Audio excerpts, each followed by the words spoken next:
Okay, we're live.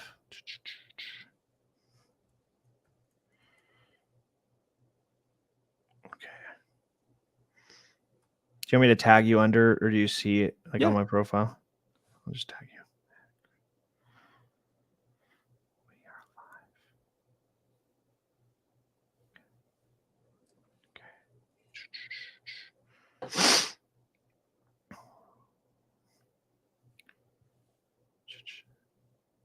You can't hear my fan, right, in the background? Nope. Sounds great.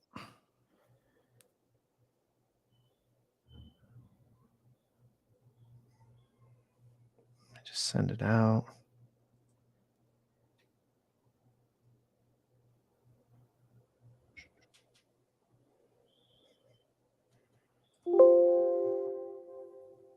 Did you hear that? Yeah, what was that? Dude, I didn't know why my PC was turned way down. I accidentally turned it down on my wireless keyboard, and I could not figure out how to turn up everybody else. So you were quiet as hell until a second ago, and I was like, "Oh shit, Windows volume." That's right. Okay, let's get this. All right, let's go. Okay, now I'm good. I'm good. You can hear me? Yep. Let me turn this shit on silent. All right, dude. Get ready for this banger. We're riding. Hype happy hour, talking about life, so you might feel empowered. Hype happy hour, tornado on the mic with a guest giving power. Hype happy hour, tools, interviews, provide life tapping power. Hype happy hour, positive and light with advice, build your tower. Happiness is my gosh, Hyped Happy Hour, we're back, baby. We're back. Gentle Tornado, that is me. I am your host on this magical journey. Listen, I created a company called Live Hyped. Hyped is an acronym that stands for happiness, inspiration, positivity, enthusiasm, and dreams. If you look down at the logo in the bottom left, you'll see an H with a heartbeat in the middle because we never know how many heartbeats we have. So here at Hyped, I am on an absolute mission to make positivity louder and to just live life to the fullest. On episode 53, I am joined by an absolute goat. Oh my gosh, Christy, I'm so excited to have you. He is a video content creator. He is working in biz dev work. He is nonstop. He's a dad. He's a good person. Chris, how are you? I'm good, man. I love that. I was literally looking at the H and the I and the P, and you're like, look down at the logo, and I was like, oh yeah, he told me to look at the, and I'm looking at the heartbeat. I was like, yes. This guy's telling me what to do, and it's easy to do it. I like it. Let's go, man. So we started off with what we're grateful for today. So what are you grateful for? Dude, I'm grateful to do what I love for a living every day. That's it. I enjoy it. I think it keeps me looking younger and feeling younger and living younger for sure. And how long have you been doing what you love? I have kind of never had a job in my life, and I'm 39. So most of it, but specifically in this like YouTuber world or whatever, right since like 2010, 2011 was when I kind of like, make videos all the time. So that's it. Dang, that's wild. I love it. So here at Hyped Happy Hour, we're on a mission to, like I said, make positivity louder and bridge the gap. Just meet amazing people, hear their journeys. I have asked very thoughtful questions around the words within Hyped. And we started off with an origin story. So I want a 2 to 3 minute, who's Chris D? Like, tell me about your whole journey. How do we get here? Childhood to now. Okay. Well, I'm going to go fast. Skateboarder. I used to film my boys. They'd do tricks. They'd get hurt. I'd laugh. We'd record it. We'd watch it later. And I found out that I was the one that cared about getting good footage. And when they filmed me, they didn't care so much. And I was like, I wonder why that is. I actually enjoyed getting the cool angles and like doing a good job. Fast forward a little bit. I was trying to sell websites in the 90s to people who didn't know what the internet was yet. Go further past that, eBay, different things like buying, selling, all that. And then I got out of, if you go to like after high school, I was like all into skateboarding and working with sponsorships and local shops and all that. And then I got all into cars. And then I used my ability to like do the buy, sell stuff with eBay and the filming and all of that, and started making like how-to tutorial videos for people to install a product that I was making, shipping it all over the world. And there was no YouTube. So I had to put it on like little CDs and ship that out with the product. And it would like have how-to videos. And then YouTube comes out. start putting those videos on YouTube. And I thought that YouTube was like Dropbox, so I didn't realize people were like doing cool stuff on it. I just thought it's like where you store your video files on the internet. And then in like 2016, somebody's like, "Oh yeah, this guy just hit you up, and he's a big YouTuber." And I was like, "What's a YouTuber?" And they're like, "Oh, well, you know, you have like a few thousand people that are like subscribing to what you post your videos on YouTube. There's people that do that for a living, and they get paid a bunch of money, and they like build brands and do all this stuff." And so that was kind of like clue on, okay, this is actually a thing. I should start learning how to do that. And for the first time, I pointed the camera at my face instead of the cool lights that I was building. And I realized you're not automatically good on camera. I sucked at it. So then it was the journey of like, okay, let's learn how to actually make videos that people want to watch and connect and build an audience. So that was probably kid up until a couple of years ago. That's incredible. Do you still sell that product that you created? So what I used to make this thing by hand, and this was in 2003 was when I came up with that product. And it's because BMW just launched these little glowing rings in their headlights, and they were called Angel Eyes, right? And so I figured out how to make those for my little Hyundai. And then these guys with the same car were like, they'd be in Australia or England or Canada or whatever, and they'd be like, "Hey, can we buy one?" And so I'd spend like $35 building these things and charge these guys like $40. And they were like, "Hey, dummy, you have to charge us more. You have to make more money if you're going to build these things and send them to us and you want to keep it up." And I figured out a way to get my cost down to a couple bucks, and I was charging them like 100. So it was this kind of little gig when I was like 18, 19 years old, learning how to make something and sell it. But now the technology is just like way freaking cooler. Every car's got dope lights now. So different world for sure. Yeah, every car does have dope lights. Even like you'll see a Kia driving down the road, brand new Kia, and you're like, whoa, that is way too nice of lights on a Kia. And it's a statement, man. It is really a statement when you're driving at night. And I remember those halo lights. My mom had a BMW for most of my life, and we went to BMW dealerships as well. But man, the new lights it's wild, the technology. And I'm sure it's so cheap for them to make. Yeah, it's wild. That was what I did for over a decade, was just building custom headlights. So instead of making the products, I was just installing like the higher end version of what I used to make. But now it was just way cooler, like using the computer to program it and make them animated and do all the stuff. But now, like you said, instead of spending thousands of dollars on custom, you just go pick up a brand new Kia for a couple $100 a month. And that thing's got dope lights right from the factory. And like, they're cooler than you can custom make, even on a Kia now. So yeah, glad I moved on. No, I love it. So do you still tinker with cars, or is that a passion? Or I all the way burned out of that passion. It was 20 years of my life, bro. I ran a business called Flyride, 20 years. And it was like around year 19 was like, hey, Web3, there's this thing. And I just pumped the brakes so hard, just skid to a stop, bailed out the car, and jumped down this rabbit hole called Web3. And like, I don't even know what happened to the car. It just, that's amazing. It crashed somewhere. So how did you find Web3?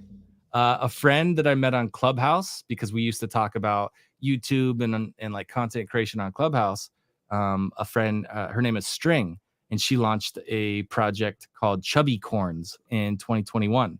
Steve Aoki got in on it. It like just hyped, just blew up. Super small run.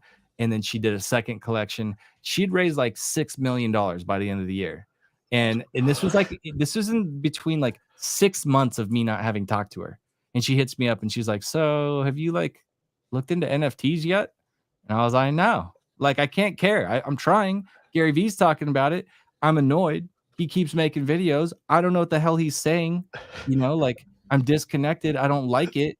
And she was like, "Well, let's like get you informed." And she spoon fed me all the way through installing MetaMask and Brave browser, this, that, and the other, and dropped me a couple of those NFTs from one of her collections. And she basically did it as like a gift for my two boys. And I was like, okay, cool. And then all of a sudden I looked and I was like, wait, these things are worth money? Wait, this is something. This is cool. And all of a sudden I cared. As soon as I had skin in the game, all of a sudden I got it and I cared and I wanted to learn more. Wow. And you never looked back. You're all in. No, I mean, I was kind of already burnt out for a minute. I kind of got to a point that a lot of people tell you you're supposed to go in this like this creator journey of like build an audience and foster them and do this and that, and then like launch online courses and then give this free, but then add fake scarcity here and like all this stuff. And like I got all the way to the end of 2021, right around that time that String reached out, and it was like squeeze your audience and get all the money out of them. And I was like, I don't like this, dude. This ain't it. Like I like making YouTube videos and free value and all of that. I like making money because of like as a byproduct of that, but like directly milking my community for money, it just felt bad. I didn't like it. And I was like, this is the top of the mountain. This is what I've been working for. And then I was like presented this other opportunity, and it was like, here's a portal to a different world. And I was like, peace. That is wild, actually. That is pretty crazy that you got to the top. And yeah, I would have done the same thing. I mean, yeah, it just sounds bad. It sounds worse when you say it like that. Literally, Yeah. it sounds so bad, man. That's how it felt, right? Like they don't Yeah. paint that picture to you, but like I've been building that thing for years, since 2003, 2004 is when I launched that company, and this is 2021. I was like, this is what it was all for, so I feel bad. How about no? Yeah, I mean, you could. Not into it. Yeah, that's so tough, man. Because then you make a bunch of money and you're just like, what was it for, man? It wasn't not good, man. Yeah. So I love that you're here now. You've helped me. You've helped a bunch of people. I know that, and we're fucking riding. So let's just get into happiness. I'm super pumped. I'm gonna share my screen. I'm gonna read you my favorite definition of success by Ralph Waldo Emerson. He is the GOAT, and it goes something like this: to laugh often and much, to win the respect of intelligent people and the affection of children, to earn the appreciation of honest critics and endure the betrayal of false friends, to appreciate beauty, to find the beauty in others, to leave the world a bit better, whether by a healthy child, a garden patch, or a redeemed social condition, to know that one life has breathed easier because you have lived. This is to have succeeded. What do you think? Love it, man. I tried not to prep for this, and I have actually gone through that before and looked at that, and what it told me was there's a big part of happiness is being content and looking at what you've got and appreciating it for what it is, instead of looking around it at like things that are maybe beyond that and like the comparison and all that. Like just looking at something and appreciating what you've actually done and being like, that's enough. That's good. Yeah. Like I did good. I don't have to have done what that person did. That's their journey. My journey's right here, and this is what I did, and I'm content with that. So I love it. I think it's super important to stay in the moment, especially when you're going through life. I mean, you're gonna have ups and downs, and like you said earlier, you got into that top of the mountain, and then it brought you to this, which is like probably more exciting for you. And I like to say happiness leads to success. Happiness goes to success, not the other way around. Success doesn't lead to happiness. And I think that's a common misconception in our society and in our world, where people chase all this success and they get there and they're like, what's going on? They're crying in their Lamborghini, and you're like, yeah, because you fucking burned every single bridge, or you did the wrong thing. And I actually had Luca on here, and his story was crazy, man. He was homeless, and then he dropped out of high school at 16. Then he took the test to graduate, got his GED at 16, launched an online social media business at 18, sold it at 19 for a lot. Then he started Gel Blasters, which is his toy, and he made $250 million in 3 years. And he said he was the most depressed he had ever been. And so it was kind of crazy because he was homeless. So I was like, you going from a place of being homeless to the highest level. I mean, 250 million. He said he was making $250,000 a day, and he wasn't even working hard. And I was like, I can't even tell my wife this. She's going to kill me. And to hear that they had this journey of seeking out happiness because he already had the success was crazy to hear from someone, especially that was homeless. I was like, you were at the low, you got the success, and then you were at another low of mental health. That is the whole motto behind this podcast, is mental health and how important it is. Yeah, dude, I've actually, I know quite a few people that are wildly successful and miserable. And I mean, and I'm talking, they have excess where like like what's not normal in so many different parts of life, not just money, but like more than one spouse, more than one, like just extra stuff. And like they're trying to make themselves happy by, filling stuff that doesn't fit their emptiness. And it's like, I don't know. I think something that I've told a lot of people that like I've tried to help in any possible ways.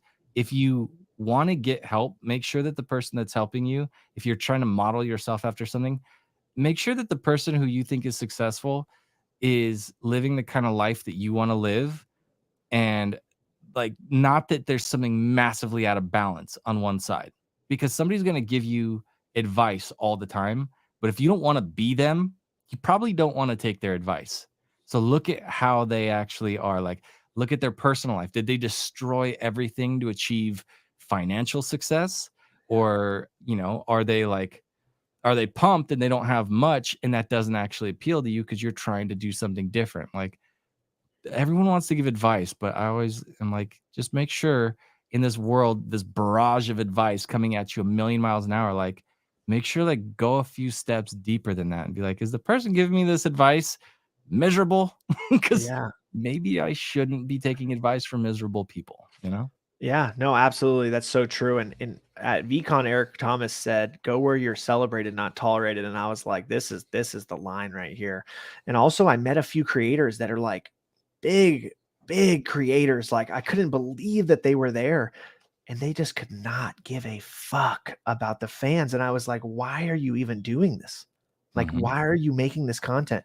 One comedian that was so big that I went up to, he just was so rude. I was like, man, I thought he was having a bad day, but then two other people in our house had the same experience, like different occurrences with him. And I was like, man, I just felt so bad because it was like, if you're making this content, I mean, what fuels me is when people come up to me and tell me that what I'm doing makes a difference in their life. I'm like, that is literally what I need. That feeds me. And to see someone not get happy about someone saying like, I've watched you for 10 years and my wife loves your content, and they're just like soulless. And you're like, Yeah.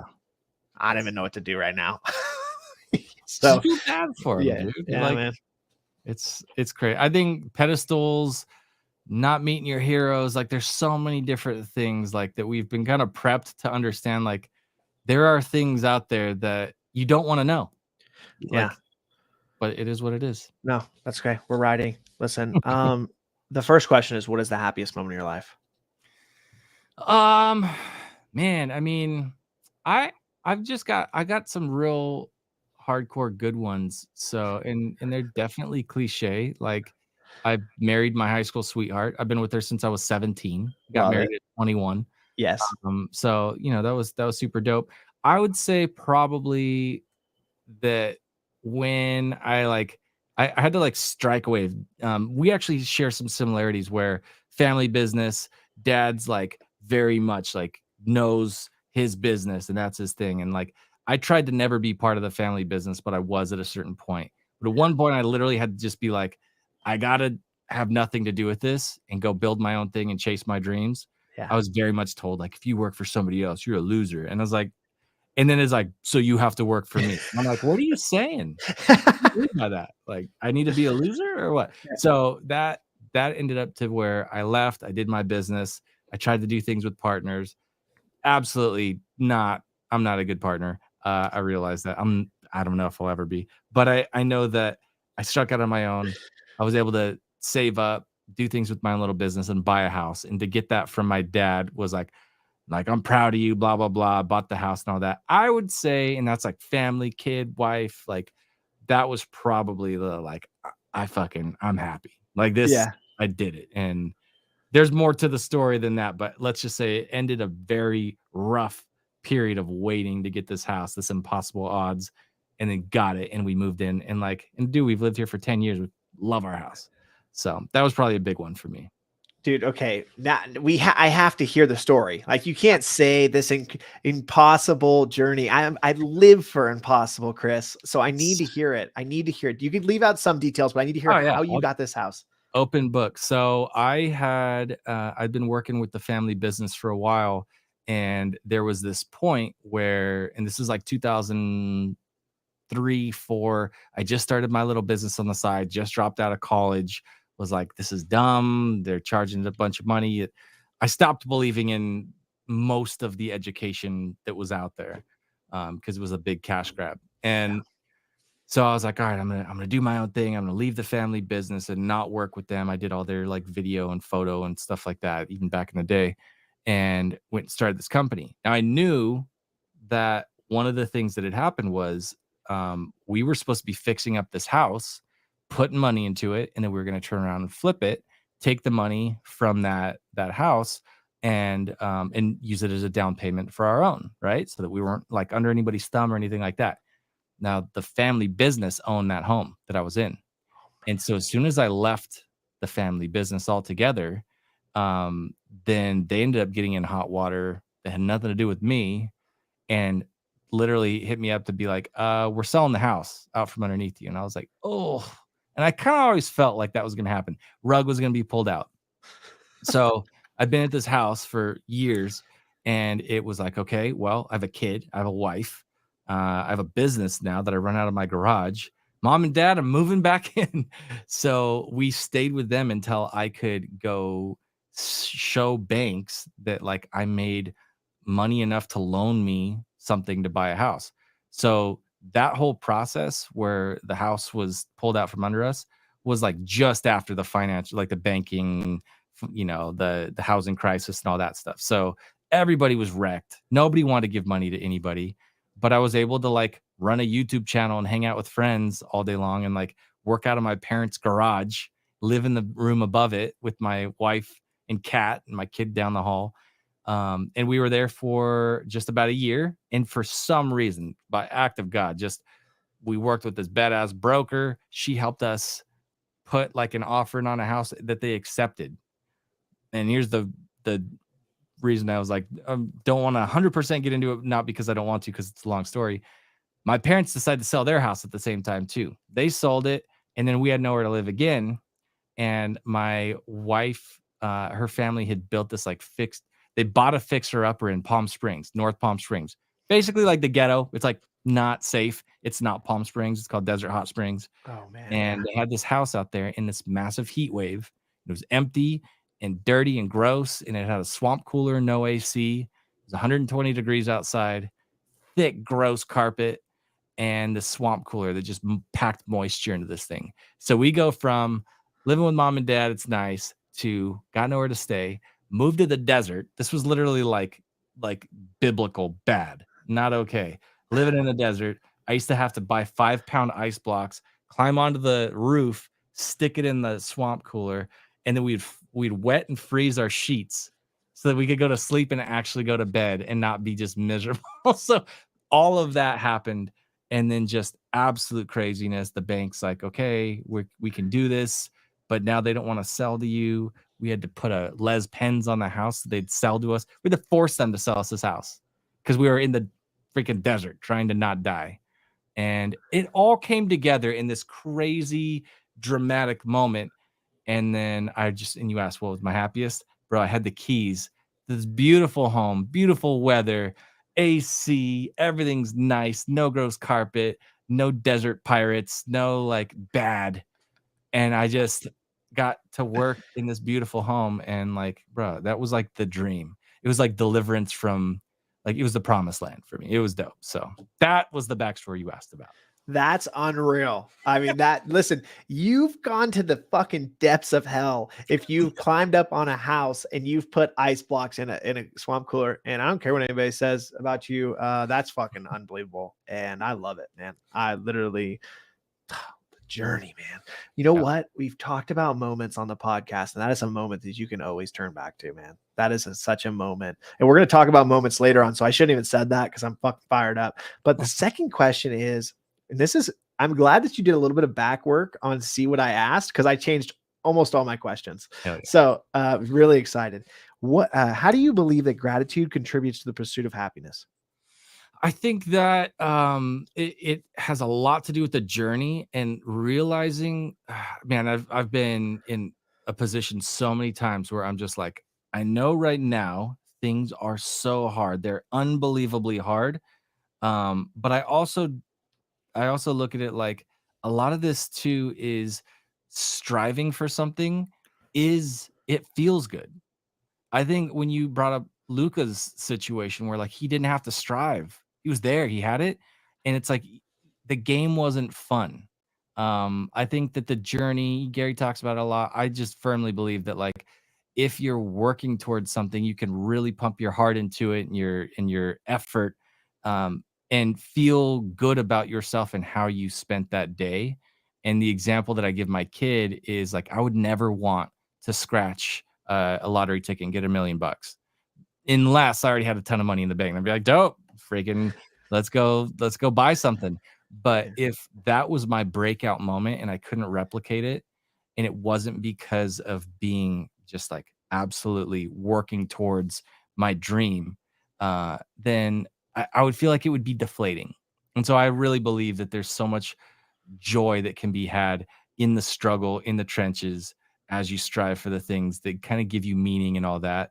And yeah, it makes you want to keep going. It makes you happy for the little things, the big things, all of that. So I think gratitude is just like it kind of is the whole game, you know? Because if you don't got that, like, what are you even doing here? What Yeah. why is No, it anything, is. you Dude, the know? journey is everything, man. It is literally everything. I mean, I had this wild experience when I was at VCon where, like I spoke, I opened it up. I'm on cloud nine, right? Met a VC that was literally his goal is to do positive impact in Web3. I'm like, that is what I'm doing, And so cloud nine, right? First day.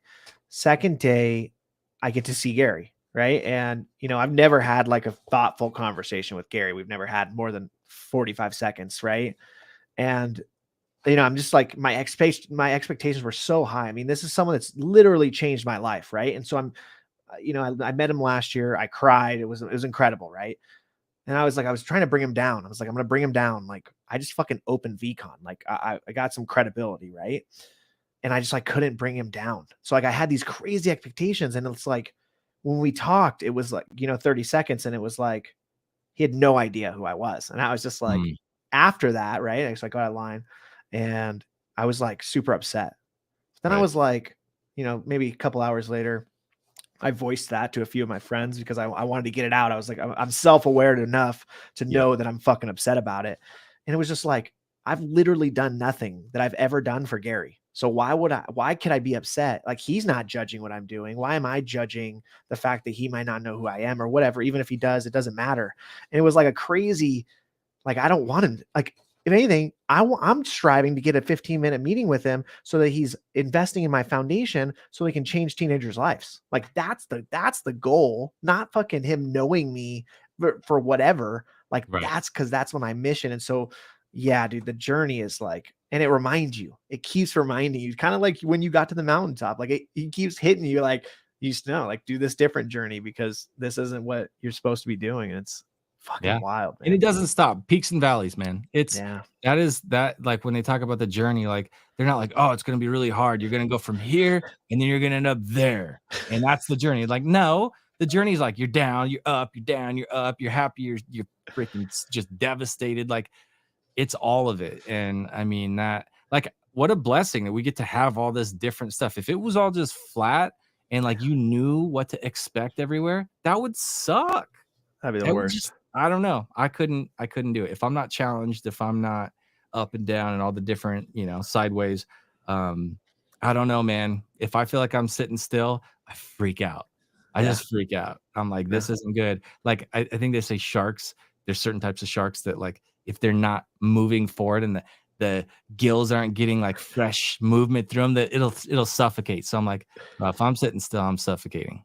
So Yeah. Yeah. One mode and it's go. That's yeah. it. I know that we vibe on that. This question I'm really interested to hear you answer because you are someone that does help a lot of people and very open to sharing your knowledge. So how do you balance pursuing your own happiness, but also considering the happiness of others? Yeah, I mean, I am very much not like a big proponent. Like I'll respect balance, but I'm not teaching balance. I'm very off balance.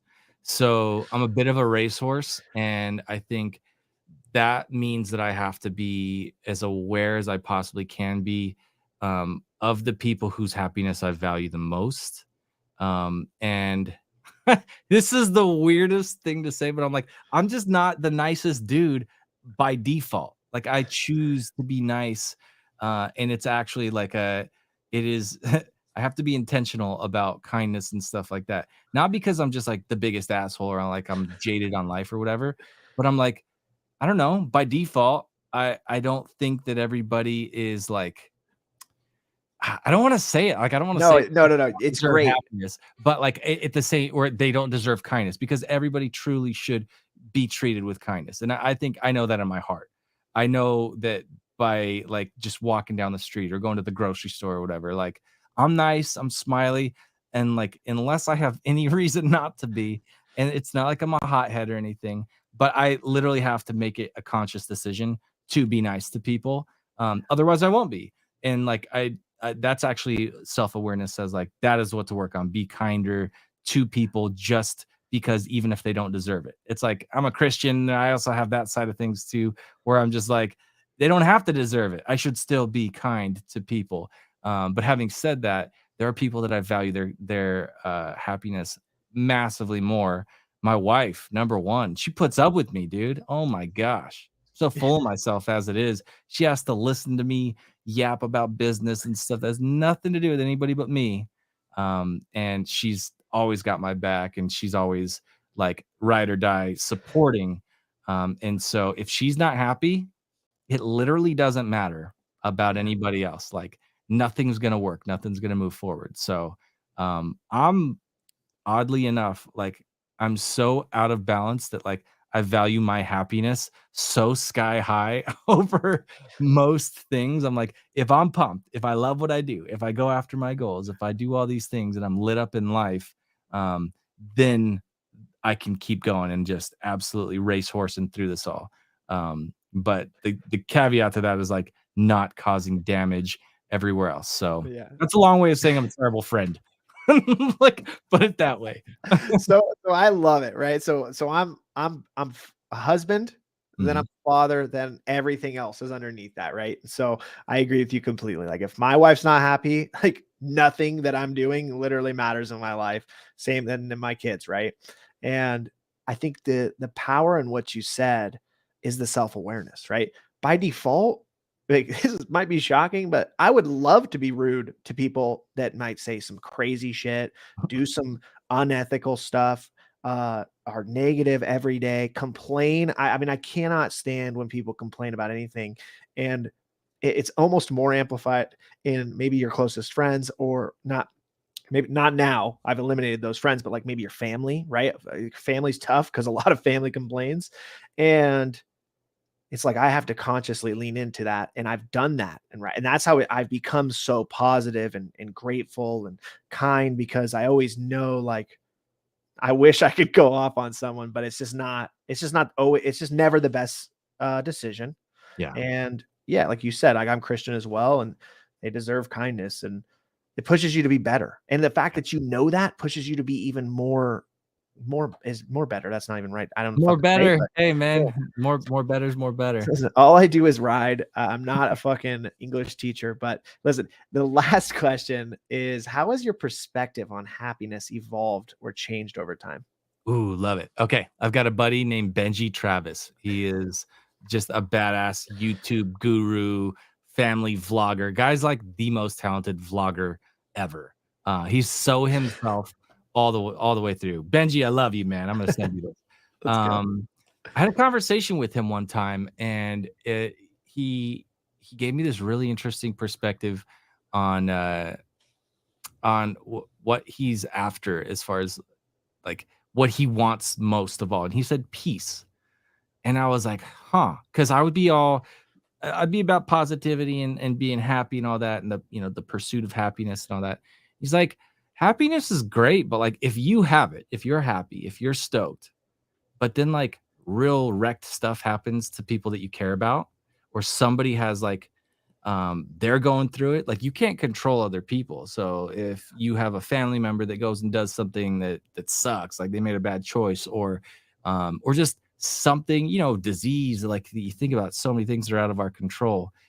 If those things happen and you're happy, like, are you all the way? Or is it just like you're focused on yourself and then there's other things that are in chaos in your life? And so he said, the idea of just having peace is this kind of holistic, things are good.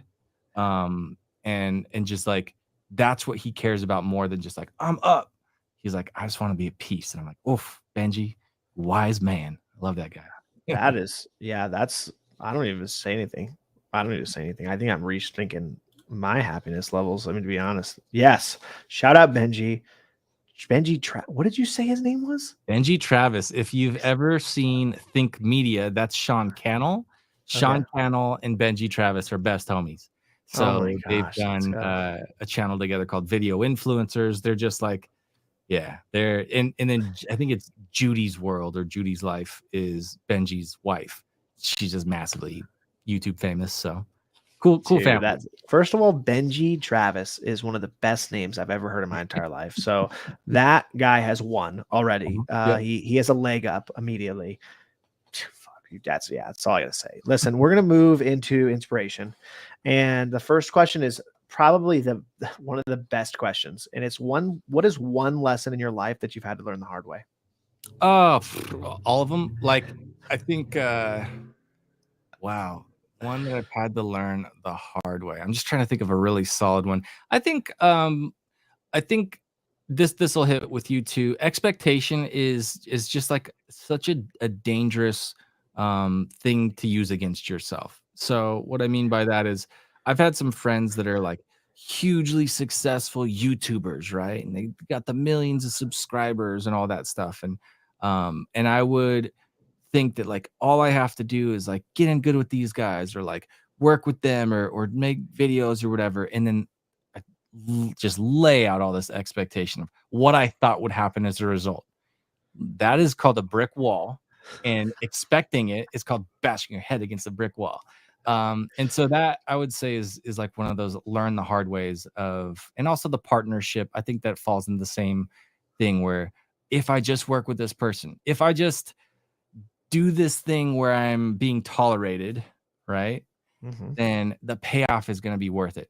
That ain't it. Yeah. It's all a trap.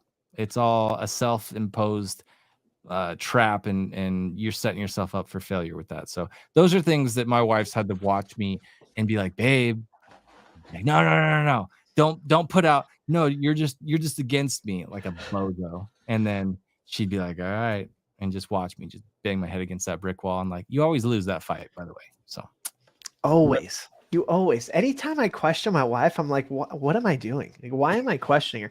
I mean, I have a 100-inch projector downstairs in my house, and we have these fucking dots on the screen. I'm like, I just think the screen's fucked up. And she's like, the screen's not fucked up. The lens is messed up. I'm like, no, I guess it's a screen. And like, of course I should have just trusted her because she's already cleaned the projector multiple times attempting to get those dots off. And it's the fucking projector. So I'm just like, that's just a simple thing, but like yours definitely harder. And I agree with you, man, those moments are very big life lessons that sometimes you got to go through multiple times and sometimes it's one and done. But how lucky are we though, dude, to have wives that's what we can say about them. All I have to do is like, imagine if it was like, I can't trust my wife. Dude, none of my life works if that's the case. Dude, no chance. I've been married for almost 18 years, bro. And I've been with her, like I said, since I was 17. So 21 years with this woman. She's amazing. There's nothing in my life that would work at any stage of the last 21 years if I didn't trust this woman and she didn't have my back, and like get to know that like, oh, I get it. When I take her good advice, things go better. When I go against her advice, they always fucking fail every time. 100%. Like, you think I'd get it, but nope. Yeah, I mean, no, grateful, man. Grateful as fuck. Honestly, for that, I'm so grateful. That's so awesome. Okay, the next question is, can you share a specific moment or an event that sparked a significant change or transformation in your life? Yes, I was 19. I was super into cars and I was just learning. I was just getting all hyped on it. And a dude that I had gone over. I was trying to prototype a cold air intake made for my car. So I drive to this guy's place of business, this manufacturer guy, and he talks with me about the car or whatever. And then he goes, hey, he's like, "What's your last name?" I said, "Darafiv." And he's like, "Oh, that's like that building in Chino. Yeah, like that furniture place." And I was like, "Yeah, it's my family. We're, it's like an Americanized Russian name. Like, it's not even a real name. It's only us. We're the only people that have that name."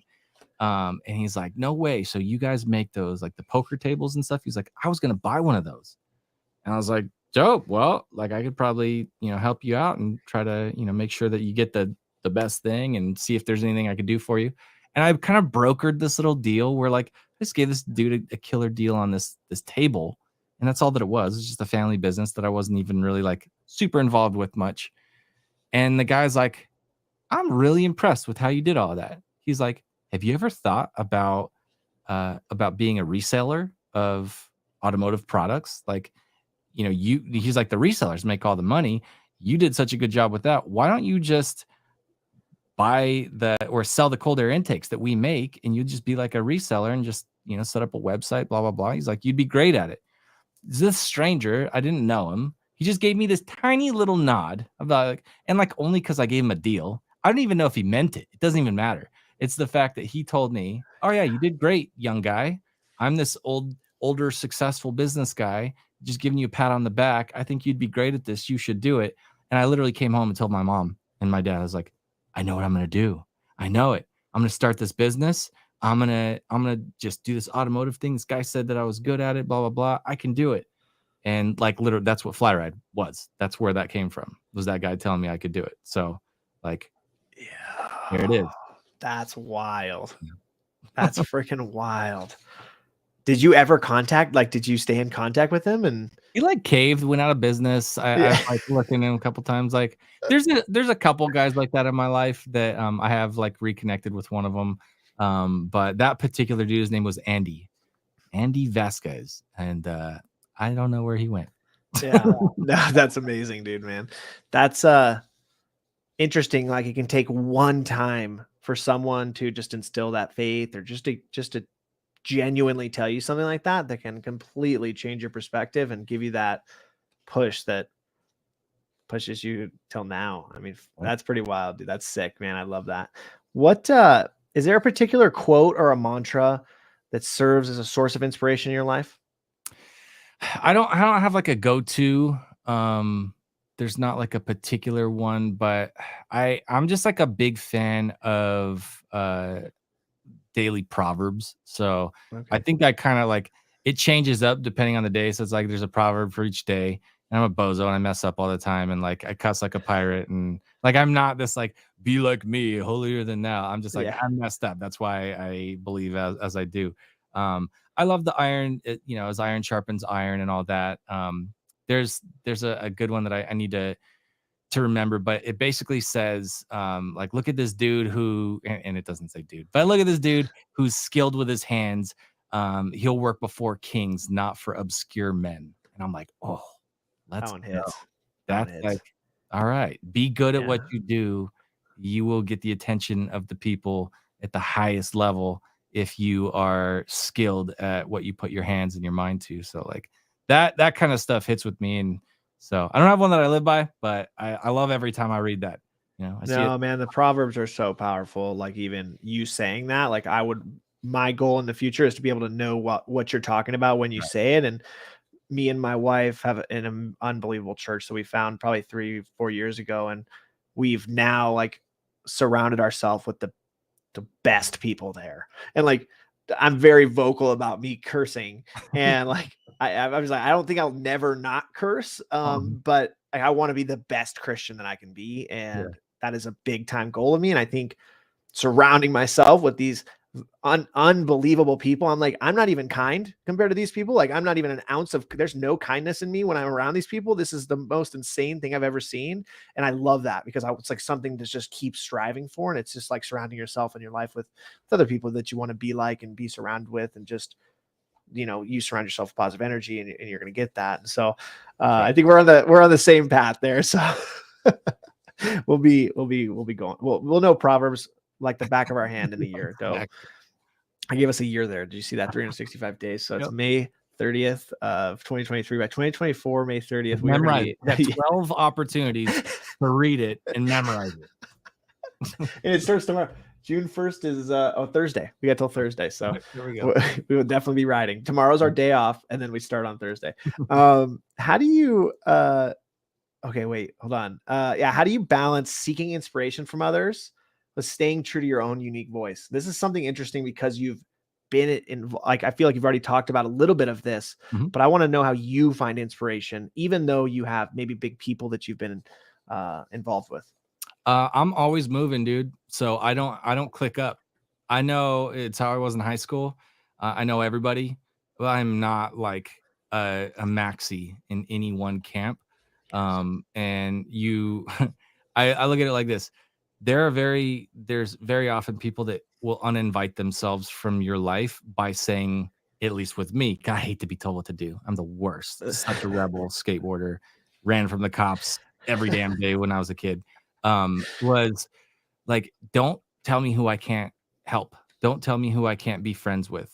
Don't say, oh, well, if you're friends with that person, I won't be friends with you. Bye.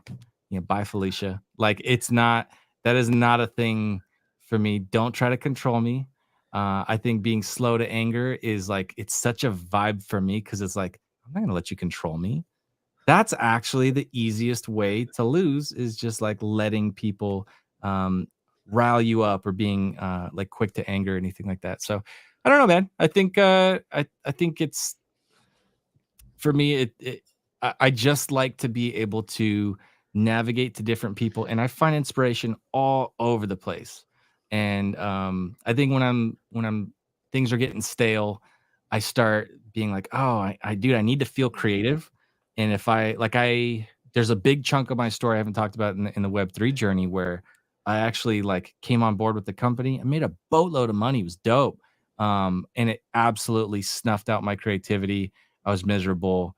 And I didn't even know it until I really started moving on, because I wasn't inspired. And so I think inspiration and creativity are like so meshed for me. They're so important that like I'm seeing other people that are doing things, even if it has nothing to do with me, just that I'm like, oh, dope. You're really going after that one thing. I love it. Like, that makes me want to go after my thing more. And I don't think that you get that when you're in echo chambers and you're all clicked up and, you know what I mean? It's like the same old, like, nope, keeping it moving, man. That's how I stay inspired. That's the exact reason why I've always had my profile picture as my face. Because obviously I'm wearing a VeeFriends hoodie in my profile picture, but I literally don't talk about VeeFriends pretty much ever. Because I just honestly don't want to.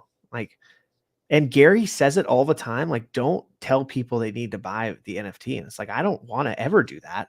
I'll just tell you the cool shit that maybe they're doing or why I like it. But yeah, I would just never tell someone they'd have to buy it. And like, I was just like, my face is everything. Like, that is me. I had a founder reach out yesterday, and I don't know why he thought that this was the time to do it, but he reached out and he's like, so when are you going to put your PFP on? Or he's like, what are the, I forgot. It was something to the effect of like, when are you going to wear my NFT as your face? And I was like, LOL, no chance. Like, not ever. Dude. That's when. Not ever, bro. Get out of here. That's my brand. It's my whole thing. Yeah. Crazy. It's weak, dude. It's like, it's weak, man. Yeah. I don't. Yeah. I love it. Okay. We're going to move into positivity. This is my shit. Fuck, I love positivity, man. Positivity is so sweet, man.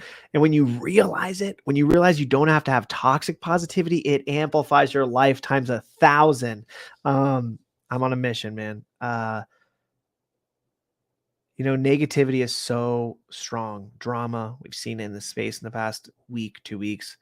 And, the Lasada ratio literally says that it takes 3 positive emotions to kill 1 negative emotion. So that's how important positivity in this world. And I just will never, never stop preaching positivity because of the positive impact it's had in my life. And I've seen it have in other people's lives. So I ask you this because I know that you have a lot of positivity. Are there any specific, practices or habits that you've adopted to cultivate positivity in your life? Yeah, 100%. Ask my wife and my kids. It's part of why I tell people I'm full of myself, so I don't throw them off when they hear me call me awesome, because I do it all the time, and I'm my biggest cheerleader for sure. Yeah. To the point of the amount, like, I think it's actually incredible. You could get 100 positive comments on a YouTube video, and the one that's negative is the one you focus on. Completely changes your mood. You toss the 100 to the side like they didn't even matter, like they weren't even there. And like, Yeah. oh, what's this guy saying that I should have done something different? Like, he doesn't even know. That is such a trap, and it's, again, goes back to the not being easily controlled and stuff. But I've used positive language and like very intentionally, and I taught my kids that too. I always Yeah. tell my kids, like, they'll ask questions, and I absolutely shower them with love and tell them how awesome they are and all that too. So they know when I tell my 6-year-old that he's awesome and he's adorable, he says I know. And I'm like, okay. Yes. I'm like, you've been told that enough, right? If I say, hey, what do you think I'm about to say? That you love me, or like something that I'm awesome, like fill in some compliment, and like they get it. And a lot of that came from my mom. She told me that I was smart and handsome, and I believed her. And so, like, that's the thing. Like, I joked about it. I I joked about it in the Kevin Rose thing yesterday. In the middle of all of this fun, I tell TG, I'm like, hey, I may or may not have a 13-second voice cloning clip to run right now. And it's basically Kevin Rose saying they're going to do a spin-off of Flappy Birds for the Moonbirds collection to make number go up. And I'm hanging out with Chris D, and he is exceptionally handsome, or something stupid like that. But it was like through the voice of Kevin Rose.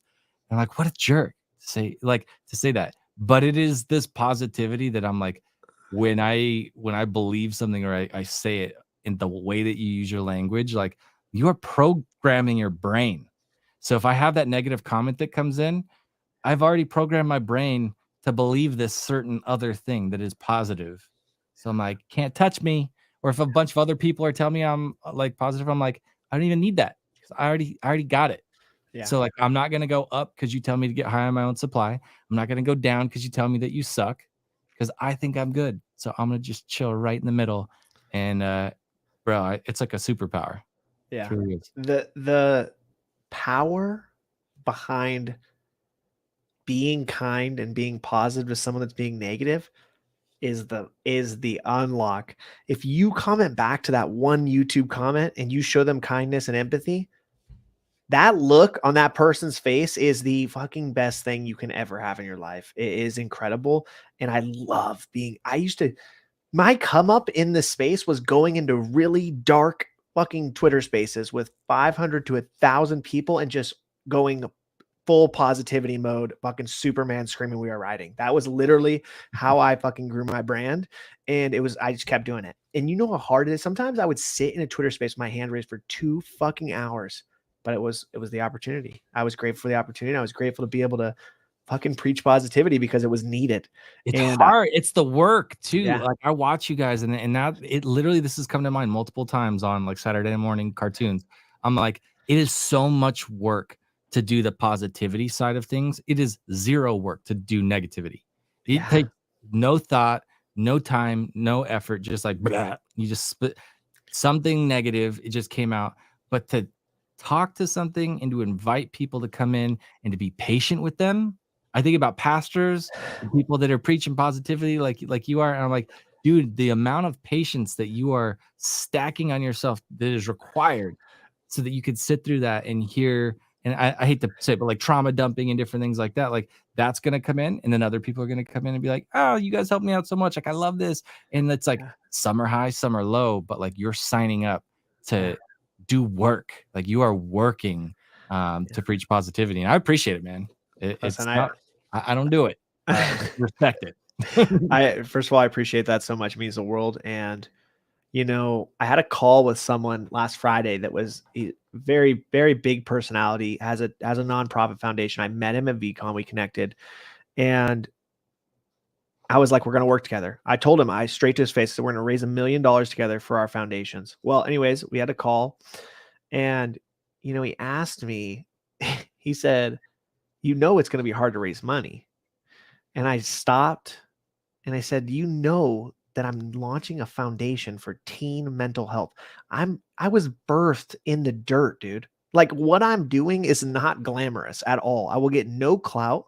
I don't need it, but I want to help these kids. And it was one of those moments where I wanted to work with him so bad.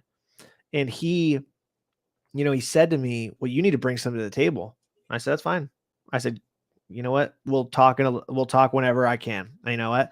And to me, I was like, I'm going to raise $1 million for my foundation. Like, and then he's going to be wanting to work with me. And that's fine. Like I understood his perspective too, of like, you know, he is a big name. He has these connections, but I was just like, yeah, like the non-glamorous. I mean, in a different world, I could have over 100,000 followers. I could have crazy engagement. I could have these spaces like Thread Guy. But I haven't chose that. I've chose this other route that is, I'm not gonna lie, like what you said, man, it's tough.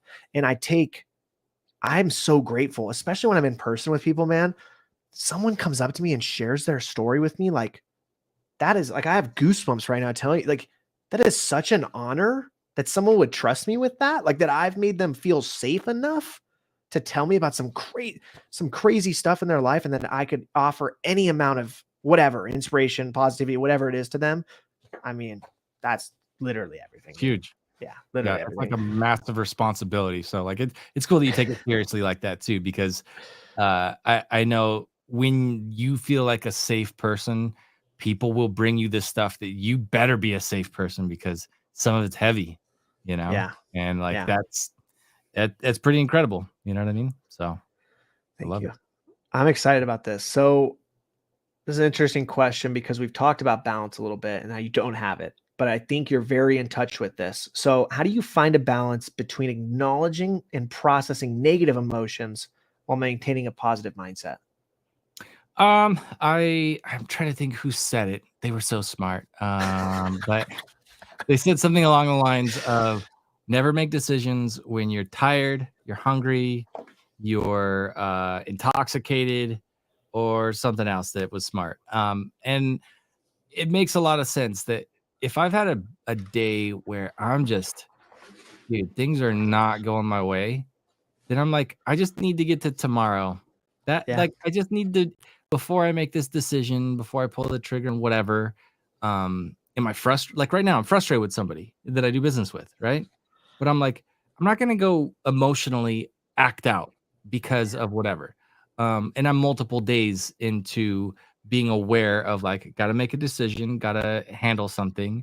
But to be as like balanced in my decision making as I can be, I just got to ask myself those questions. Like, am I scared about something right now? Am I like freaked out? Am I tired? Am I drunk? Am I high? Like any of these things. And like, if I'm of sound mind, then I love the idea of just like make a decision. Gary says you'll never know what would have happened anyway. Yes. And just move forward. And like, I think feeling like you made good decisions and moving forward and like not worrying about regret or anything like that is like, I don't know, it's pretty freeing. So yeah. I love that because you're acknowledging it, right? You're acknowledging it is so important in so many aspects of life. But like you said about what Gary says is the regret.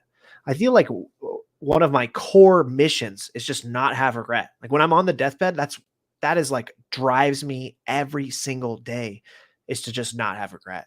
And that's can be taken everywhere with your kids, with your wife, with your everyday life, with your parents. I mean, it's just like living in that moment and being like, making a decision. And you have two paths, right? You make a decision, you go one way. You don't know what happens if you don't go that way, right? And that way could lead to 10 different things. And so I love that. I love that you said that about regret. I think the other thing that the big part is like, I give myself grace that I'm human. And I teach my kids this all the time. I'm like, you know what a lot of dads don't do? A lot of dads won't say that they're sorry. They won't acknowledge that they screwed up. And they won't let you know that they're a human. And that's going to suck for you if you get older and you think that like your dad had it all figured out, because he didn't. Nobody's dad had it all figured out. They were just as screwed up as anybody. But the reality, I tell my kids this, sometimes I made the wrong choice and I'm sorry and I love you and all that. But like, you know, like I should have done this or I should have done that. But acknowledging that it is one thing that like no shot I get that from my dad. Not ever. No way. This man will not say he was wrong.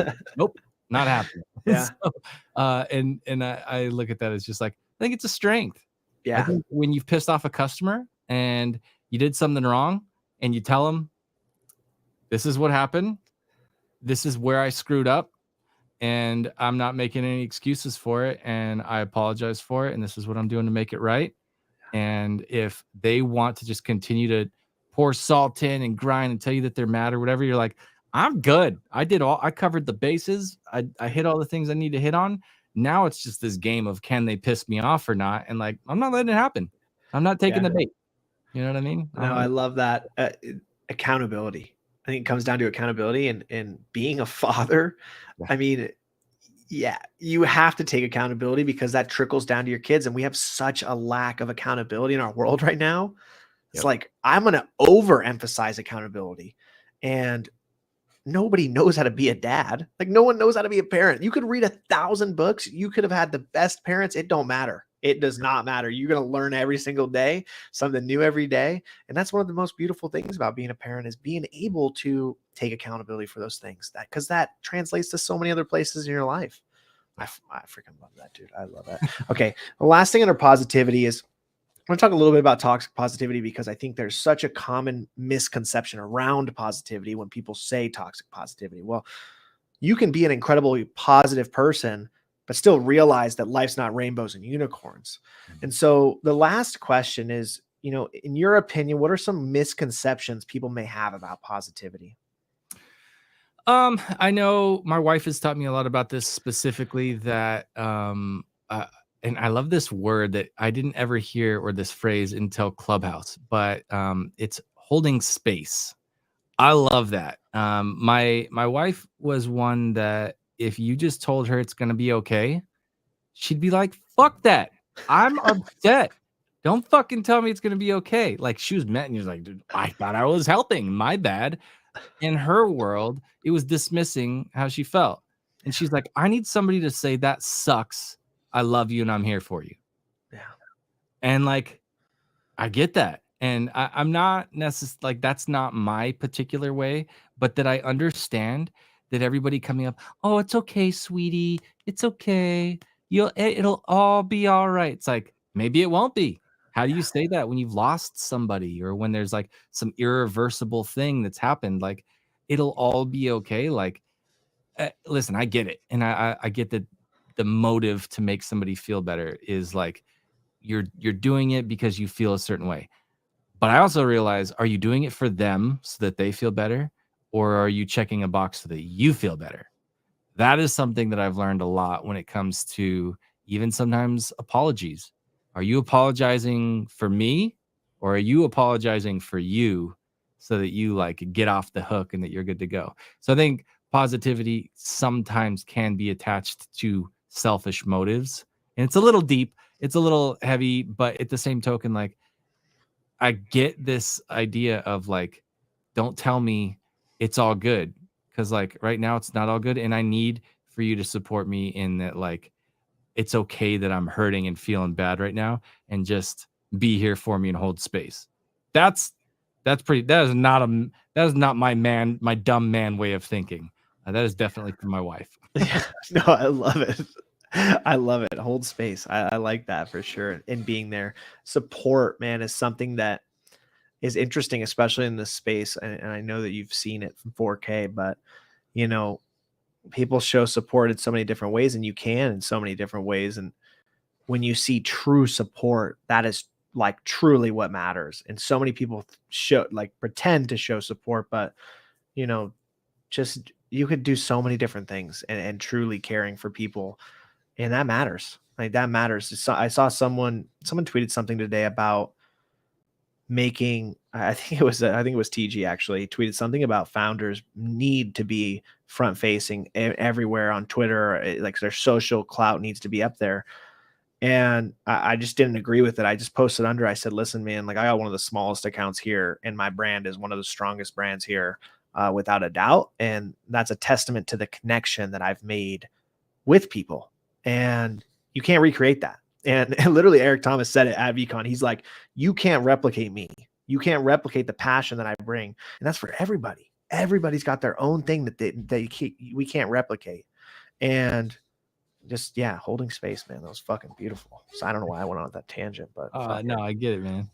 we ride. Okay, enthusiasm. Listen, I'm excited. You're an excited guy. Like, I think you're a really excited guy. What are 3 things right now in your life that you're obsessed with? Ooh, I'm building my team and they're so dope. I love these kids. They're so good. This is very on like, I'll try to breeze through as quick as I can, but what we just talked about, one of my main editors got drained recently. And he's in the Philippines, right? And he lost like 1,100 US. And that's a lot. That's a hit. That's a hit.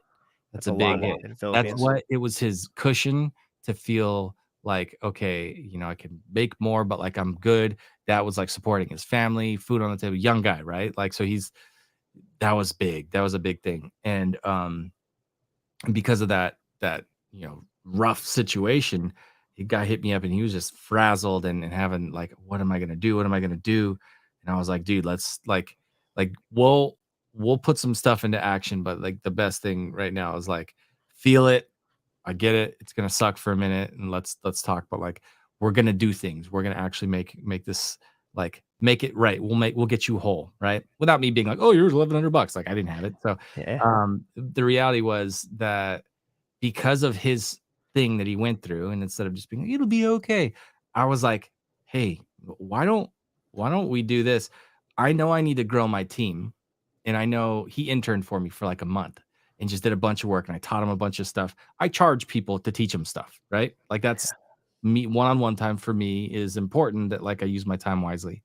So if I'm going to sit and train somebody something, like the thought of me training a bunch of people and just paying them when they suck is like, that's hard for me, because I'm like, I don't know. I feel like you should be paying me, right? And so I spent a bunch of time with this kid, got him talented, got him working. The kid was already talented. I don't take that, but I was teaching him stuff. And then I've learned one of the best ways to learn fast and efficient is to teach. And so I was like, how about this? You help me bring on more people, and they basically intern for you. And I will pay you what I would have paid them. And I will give you bonuses as we bring on more people and expand the team. And that is a way that you're going to get paid what your normal, wage would be. But then when you're bringing on these people, like part of you training them is going to take more out of you, but you're going to have to do your same work as well. And you're going to learn way faster because you're going to be learning from me, and you're going to be taking other stuff you already know and teaching it to them. And we're just going to scale you up faster, and we'll raise you up that way. And I was like, damn, that's cool. Like that came from a bad situation, but that had me lit up, because I was like, dude, this is going to absolutely work to scale and build strength in the team. And like, these people are going to actually care about each other more, because they're not just like random coworkers. This is like a really cool thing. So that absolutely has me pumped. And I mean, just a couple other things are just me getting to use my skill set, and then find people that I just see doing really cool stuff, and they're uniquely going after their stuff. And me getting to like sprinkle some of that in and like show them like, here's some pixie dust. You know what I mean? Like, let's elevate this thing. Let's take what I know, what I've learned from my thing, use it with your thing, and then grow together without, like I said, with my old business, like squeezing and extracting milking every drop of money that I can out of one person, and make that thing that we do cool stuff together appealing to these companies that want to be involved, want to sponsor stuff, sponsor Spaces hosts, or get involved with like getting their gear or their SaaS product out there. Like, dude, I love business development. I just love business. So that has me absolutely fired up. And then the other thing is the getting to meet people IRL that are as passionate about what they're doing as I am about what I'm doing. I just like to vibe off other people, because I have the ability to sell really well, because I only sell or talk about things that like I'm pumped about. And if I'm pumped about it and I talk with you about it, I'll get you excited about it. And that's how business looks for me, is people getting excited then it's really great, because then I get to go around other people that they're fired up about what they're doing. And I met a bunch of people in LA last week. It was just a really cool thing that I had this like big unlock. I was like, wow, I've got like the dopest IRL crypto Web3 AI community like in my backyard, and I can just hit that up anytime and go be around all these like-minded, driven people and go do cool stuff. So collaboration friggin' lights me up, dude. So fired up. So that was 3 things. That's cool. No, I love it. Listen, you were fired up talking about it. I was fired up. I love it. Just like what you said. What are some activities or hobbies that ignite your enthusiasm?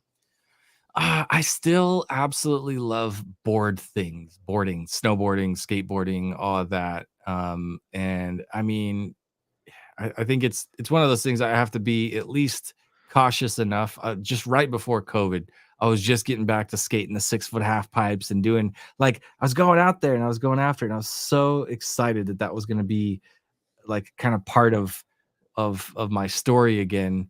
And then COVID happened, and I was like, nope, I'm not gonna roll my ankle. Nope, I'm not. That's not gonna be the the coffin or the nail in my coffin. So that was kind of one side of things. But hobby wise, it's all wrapped up in the same thing. I love this. I love this type of microphone. I love those toys in the background. I love the fact that I'm constantly on my phone and I'm doing cool stuff with the gear and all that. But it's all part of it. Like if you wrap those things up together, I recently got invited to an app called Whatnot, and I could use my phone to live stream and list up all these old collectible toys and Transformers and Star Wars stuff, and live stream it and just list stuff auction style and do all these things. Like that's my hobby. That's my shit. That's what I was doing in the 90s. Like why would I still care now? So all my stuff is very much kind of aligned where my hobbies and care and all that. It's like it's all moving the same direction. I love it. I love that. And it's fun that you can do that and list those auction style. I can't wait to can you record it? Does it record? Yeah. Yeah. Oh, and shit. like it like you make clips and post it to social and all that. So like I'm about to nerd out when I get that's gonna be some good shit. Yeah, that's gonna be some good shit. Okay. The last question under enthusiasm, I want to talk about one of the things that I have that you actually just touched on, surprisingly enough, was that I elevate people with my energy. I elevate people with just my voice, but especially in person. And that's why I think enthusiasm is so important in every aspect of life, right? Your kid wins the football game, you fucking scream. And you wake up, you're excited. Anytime you're excited, it elevates other people. So how do you leverage that in your life to motivate or inspire others in personal or professional life? I think this is so important in our society. Yeah, I think I love the book How to Win Friends and Influence Others by Dale Carnegie. He says, you want people to like you, ask them about themselves. Get them to talk about themselves. Bro, it's the dumbest, easiest win ever. Ask if you want me to like you, ask me about me. Bro, I will talk about me all day. Like, I don't care. If there's 10,000 people and I got a mic and a stage and you ask me about me, pumped. Stoked. Like not at all like bashful about that stuff. And I recognize that in other people, that one of the coolest things that you can do to bring out enthusiasm in other people and get them lit up, especially because I help people get on video and I help them get used to talking to a camera. And one of the things I ask them is like, what are you excited about? Like, what do you care about? Is it like nerdy? Is it like you're pumped on some particular high school anime thing and like you just love that volleyball anime or whatever? Like, I don't care what it is. Tell me about it. And you can watch people come to life. And what they're doing in most of the time is they're kind of curating what they think you want. And they're delivering you this thing that like they can't be accurate with that. They can't know what you want. So they're giving you what they think you want. And it's not authentic to them. And I'm just like, I always want to get down to the authentic. Because if you could just talk about something that you're stoked about, face lights up, like everything about it, your voice, you lean in, like if you can pull that out of people and get them to be themselves and care about what they're talking about, that is the best way to elevate them. because you're like, okay, did you just see what you just did? And they're like, oh yeah, I wasn't freaked out in that moment because I cared about what I said. And that's why you don't hear me talk so much on Twitter Spaces. And I'm usually in the audience or I'm usually on stage and I wait until I care a whole lot. Because I really want to care about what I talk about. And if I don't, I'm usually not in the conversation. You know? Yeah, I mean that's powerful for sure. I love it. I absolutely love it. That's good. That was good. You just dropped some knowledge. Okay, dreams is a one fucking questioner. Dude, I literally love this, okay? And it's a hard question and people fucking crush it. So, I'm going to ask you what the dream that you have for your life is. I'm going to tell you my dream and then you're going to go straight off the dome, straight off the heart. Okay. I'm Gentle Tornado. I'm an honest, enthusiastic, and successful man that will inspire others to live their life through happiness. Oh, am I responding yet? No, you're going. You're I'm going. Yeah, going. you go. Chris Yeah, D, what's hey. your dream? I'm Chris D. My dream is to build businesses that I love and help people that I enjoy working with every day for the rest of my life. That's it. Fucking mic drop, dude. Absolutely huge. Absolutely huge. Okay, listen. We are I'm going to share my screen and I'm going to read you my favorite poem. It's called The Dash. It changed my life. Okay. The Dash by Linda Ellis. I read of a man who stood to speak at the funeral of a friend. He referred to the dates on the tombstone from the beginning to the end. He noted that first came the date of birth and spoke of the following date with tears. But he said what mattered most of all was the dash between those years. For that dash represents all the time they spent alive on earth, and now only those who love them know what that little line is worth. For it matters not how much we own, the cars, the house, the cash. What matters is how we live and love and how we spend our dash. So think about this long and hard. Are there things you'd like to change?